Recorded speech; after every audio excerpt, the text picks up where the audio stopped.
Hey everyone, a while back I made a video showcasing how my hit detection system fills gaps in frame rate.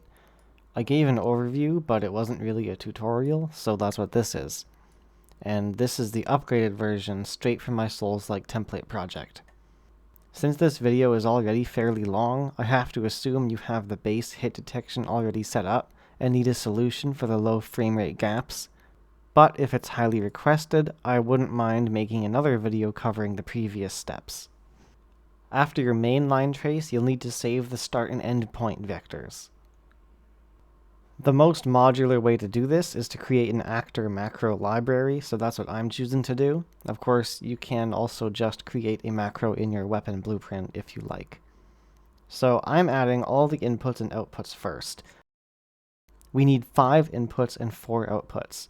The inputs are execute and reset, which are exec pins, and current start and current end are vectors. Trace length is a float. Outputs are loop body and completed, which are exec pins, and loop start and loop end are vectors. First, in the graph, I'm creating 4 local vector nodes for current start and end, and previous start and end. Then I drag out from the exec pin and add a sequence node which plugs into 2 assigned nodes to set current start and end to the input start and end values. Dragging out from the reset pin, I do the same thing for previous start and end, but expand the value pin and leave them both 0.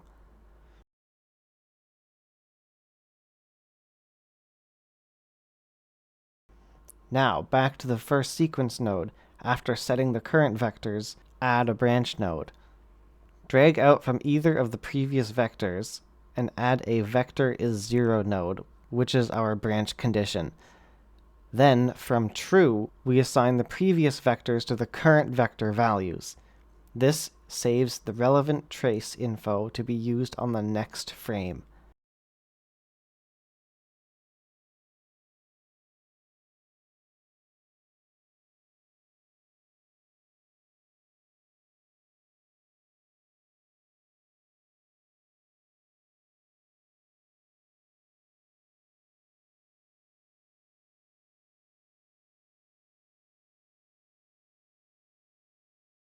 Okay, so in between all this, on the false condition, is where the actual gap filling happens. So I'll drag out from false and add a for loop. The loop body pin plugs into the loop body output, and the completed pin continues into the sequence. Next, for clarity, I'm right-clicking on the for loop and collapsing it, and I'm calling this node execute gap loops. With it selected, you can add 4 input vectors, which are just the 4 local vectors, current start and previous start and end. Then 2 output vectors, loop start and loop end, all of which plug into their respective places. Oh, and 1 more input variable for the trace length float.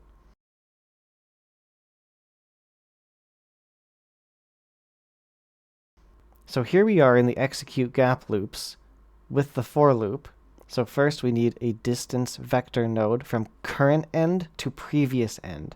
Then divide by 25, truncate, and that int goes into the for loop's last index input. Then set first index to 1. This fills gaps based on distance, so they're all evenly spaced. You can play with the 25 value to change that distance.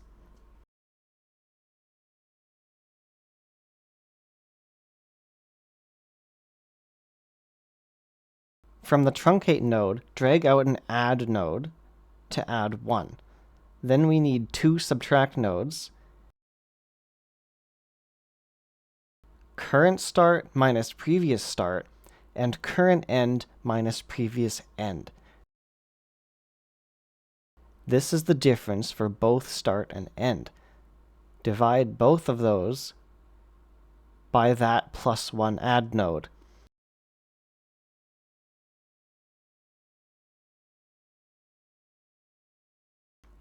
Then multiply by the for loop index.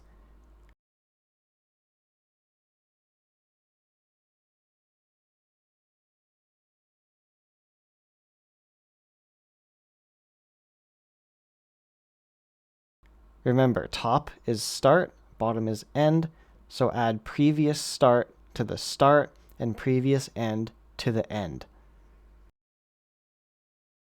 We're almost done. Now we need find look at rotation.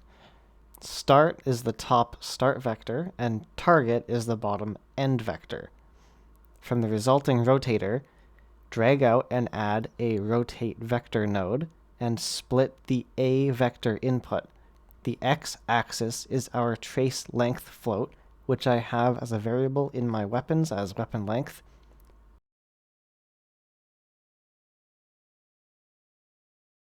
And finally, add the top start vector with the rotate vector output.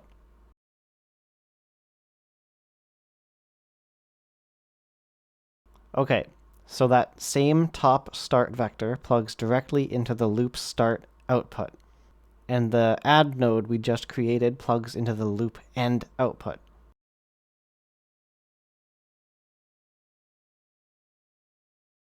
Alright, we have our macro done, so here's how to implement it into your weapon. So of course, as a macro, it has to be in the event graph, so just add it after your hit trace. You'll also need an event to reset the node. I already have this reset trace event in my weapon blueprint, and that just plugs into the reset input. You need your original trace start and end, so output that if it's in a function like mine, or break the hit structure and it will be accessible. As you'd guess, the start and end vectors plug directly into the macro, and like I said, trace length is just my weapon length variable. So you can either use one of your own variables, create a new one, or just input it manually as a number. Then on the loop body output, I repeat the hit trace event.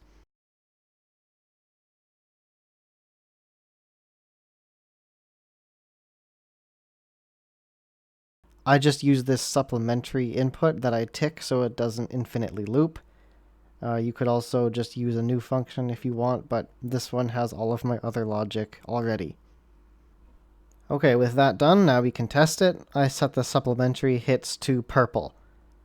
First we have 120 FPS, and this is 15 FPS.